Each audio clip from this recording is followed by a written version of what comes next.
بسم الله الرحمن الرحيم. النهاردة ان شاء الله هنعمل وجبة غدا بنص فرخة بس. يلا معانا المقادير والطريقة بقى.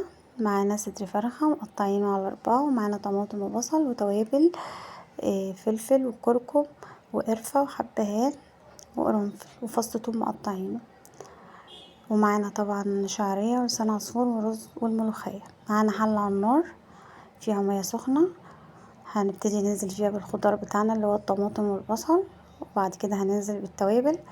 على فكرة التوابل والأعشاب دي مفيدة يا جماعة، وتخلي طعم الشوربة حلو، والكركم بالذات مفيد جدا. ضفنا التوابل اهو في الشوربة، هننزل بيها بالفراخ حطيناها في الحلة، هنغطي عليها ونسيبها علشان خاطر تستوي. هنحاول كل يوم نشكل كده في الاكل، احنا اولادنا مش بياكلوا منابهم كامل، فنحاول نشكل لهم مره كده ومره كده. معانا حله على النار فيها سمنه وزيت، هننزل فيها بالشعريه بتاعتنا عشان نحمرها. نبتدي نحمرها لحد ما تاخد لون ذهبي غامق،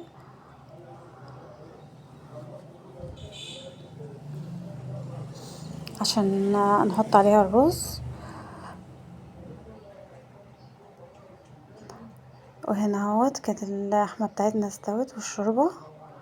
انا ضفت هنا الملح عشان مكنتش حاطاه في الاول طبعا اهوت، وبعد كده هنطفي عليها.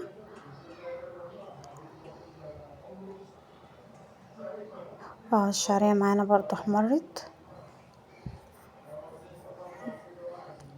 هنبتدي بقى ننزل عليها بالرز ونقلبهم سوا.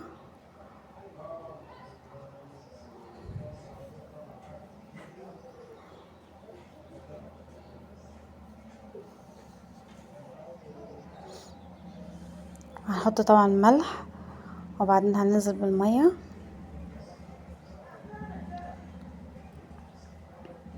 هنا معانا حله فيها الشوربه حطينا فيها الملوخيه.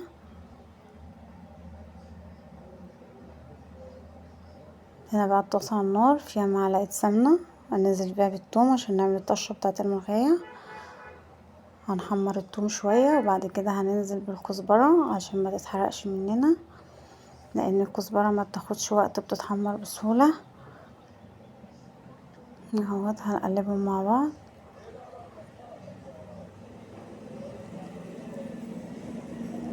بعد كده هننزل بالملوخيه على الطشه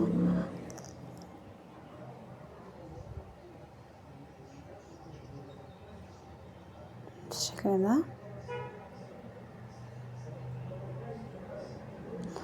بعد كده هنحط حلة على النار فيها سمنة، هنحمر فيها لسان العصفور، نحمر فيه برضو نديله لون دهبي غامق. لازم تديله لون دهبي غامق عشان ميبقاش ابيض، لما تحطي عليه الشوربة يعجن مش هيبقى حلو، لازم تحمريه كويس. اهو شكله بعد ما اتحمر. نبتدي نضيف عليه الشوربة،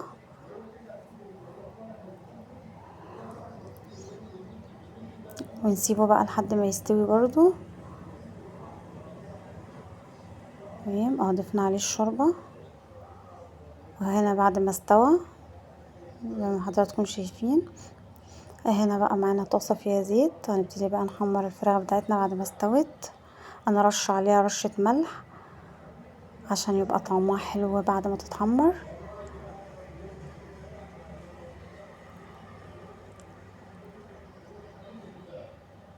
وده شكلها بعد ما حمرناها، ودي شكل الوجبة بتاعتنا بعد ما خلصت. جربوها بقى وقولولي ايه رأيكم، وان عجبتكم الوصفة اشتركوا في القناة. والسلام عليكم ورحمة الله وبركاته.